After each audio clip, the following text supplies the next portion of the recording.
your controllers, because today we're doing a review of Lumo.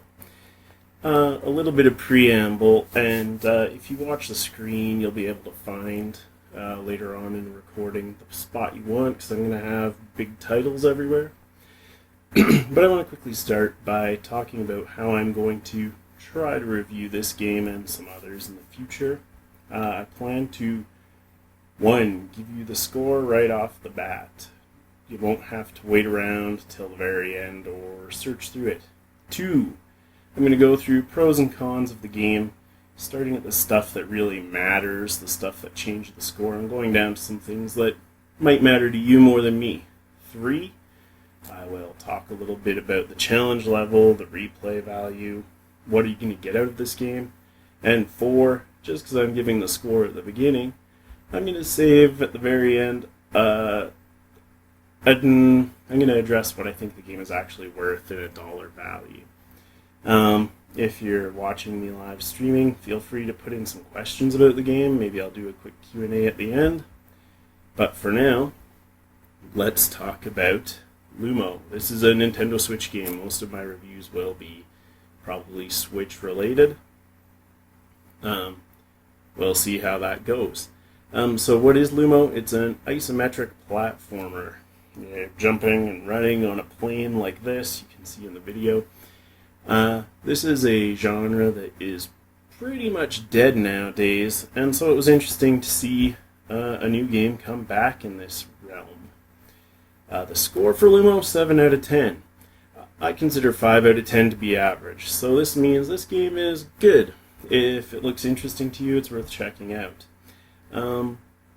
Now, let me start with a bit of a disclaimer.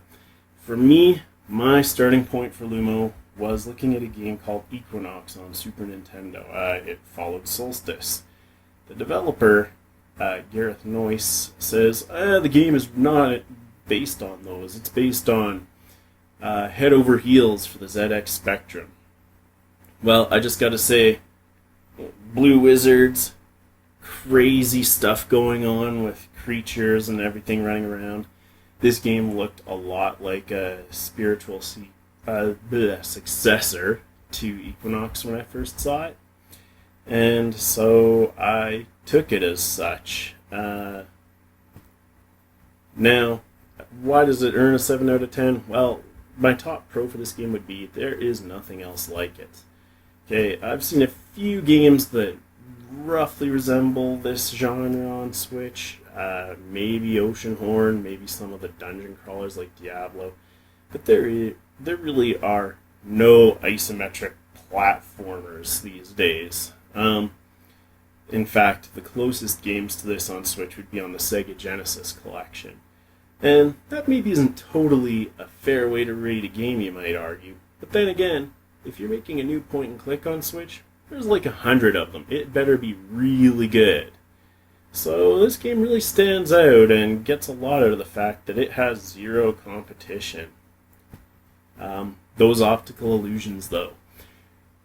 There's kind of a cap on just how good a game in this genre can be, because when you're looking down on your far view of the action, sometimes it's hard to correctly guess a jump or to make it past some spikes.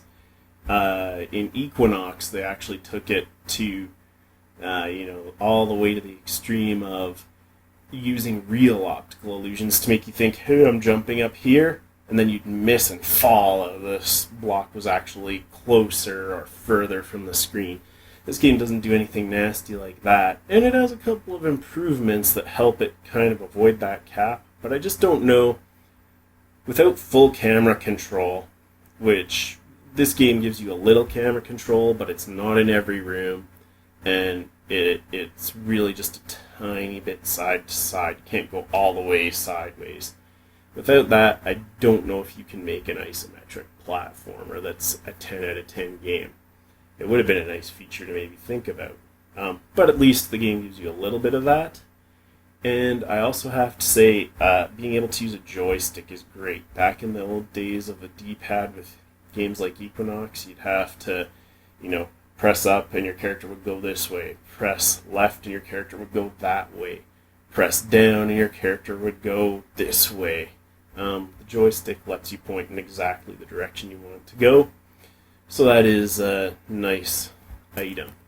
Another con, no combat. Now, this comes back to my earlier comment that for me this game looked like an Equinox. I watched I watched a 10-minute Let's Play, and I thought, oh, the combat must be coming. But it never really does. There's a teeny bit of combat in this game, but there's no real combat system. And for me, even though the game's true inspiration, Head Over Heels, may not have had any combat, it held this game back. With combat, like a system such as Equinox, this game might have been an 8 out of 10. As it stands, still fun, but the lack of real combat disappointed me. That said, the atmosphere is perfect. How did I get through a 10-minute Let's Play and say, oh, I don't see any combat, but this looks exactly like an Equinox or Solstice? The answer is the soundtrack. Unfortunately, I don't have a sample, but it is perfect. He picked up a Dope Demand, a techno musician online, who came up with a really good ambient soundtrack that captures the same thing that Equinox does amazingly well. Go check it out on YouTube. Which is, it gives you this feeling of just solitude and being trapped in the dungeon and all alone. It's not quite up to par with Equinox, maybe, but it delivered what I was expecting, definitely. And both have great soundtracks. The graphics also have this really cool dynamic lighting. The dungeon, it's an indie game. The graphics aren't amazing, but they capture the atmosphere that I was looking for really well. And to that end, the game might have ended up being just sort of an above-average game if it hadn't captured that feel just right. Number 5, plenty of gameplay variety. So, there's no combat, but I gotta say, the developer managed to stick in all kinds of different areas. He stuck in a lot of different gameplay styles. There's a minecart race, there's a slalom skiing level, there's a Zaxxon clone, there's a tower climbing clone. Basically, any sort of 3D style of gameplay that you might have seen simulated in video games back in the 80s or 90s is in here in some form. Some of those areas are right in the dungeon. Some of those areas are in these warp zones that you have to find. And so there's a lot of interesting gameplay variety here, and it all works pretty well. It kind of acts as almost a museum of old school three-dimensional gameplay from the days before Super Mario 64 and Crash Bandicoot and GoldenEye and all the rest came along and made 3D gaming with a totally, basically, total freedom of camera control common, right? It's really cool. I do kind of wish there was a way to unlock the warp zones. Maybe I just haven't found it, but I looked a little bit of research online and it doesn't look like you can. They're so much fun and you have to really play hard through the game to get into them, so it'd be neat to play a little bit of Zaxxon without having to play all of Lumo. A few more little cons. So, there are some glitches in the game. Nothing that's gonna break it, though. Sometimes enemy or trap patterns don't quite reset normally after you die or something like that. But I never had the game lock up on me. On Switch, at least, the leaderboards don't exist. Maybe if you check the game out on Steam or PlayStation 4, I'm guessing especially on Steam, and the leaderboards might still work. It's not a huge leaderboardy type game in my opinion, though. There's not like really big high scores or anything like that, though there are a lot of collectibles. And For me personally, this is again my bias of comparing the game to Equinox. I was kind of hoping for multiple levels or dungeons. The game's story is really basic, like, hey, and one good thing, I did like playing with the joystick instead of the D-pad. But back to that comment on multiple levels, the game's storyline kind of has this right here. You start off as an ordinary kid who gets sucked into this dungeon through a video game. You're sucked into a video game and you have to escape the dungeon. Cool concept. I thought it'd be kind of neat if I got in and out of the game and had to go back to, step 1 is escape the dungeon, step 2 is save the world, right? But that's the game has a lot of level variety. It's not short, so I don't consider that a big complaint about the game necessarily. In terms of replay value and playtime, I have a total of 20 hours playtime myself. I played through exploration mode where you can die infinitely but keep playing and there's saves available. Twice. Maybe most people will only get around 20 hours. I tend to be a little slower because I like to check everything out compared to other hardcore gamers. I think it might be worth even a third playthrough. It's definitely worth a couple because the warp zones are hard to find. There's 6 in total and I only found 3 each time I played through.